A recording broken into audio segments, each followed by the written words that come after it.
எதுவுமே நடக்காத மாதிரி ரியாக்ஷன் காட்டுற அந்த மூஞ்சி எங்கடா வாங்கின நீ? எதுவுமே தேவையில்லை, சைலண்ட் ஆகிட வேண்டியதுதான். சைலண்ட், அதோடு அவங்கள வெட்டி விட்டுற வேண்டியதுதான்.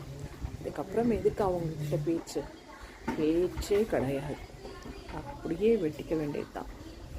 அப்படியே மௌனம், அப்படியே அமைதி. அதுதான் அவங்கள சந்தன மரம் கிட்டக்க நாகப்பாம்புகள் சுற்றிக்கிட்டு இருக்குமா. எல்லா சந்தன மரம் கிட்டையும் நாகப்பாம்புகள் நிறைய இருக்குமா. ஆனால் அந்த விஷத்தாலேயோ இல்லை அந்த பாம்பாலேயோ எதுவுமே சந்தன மரத்துக்கு ஆகாது.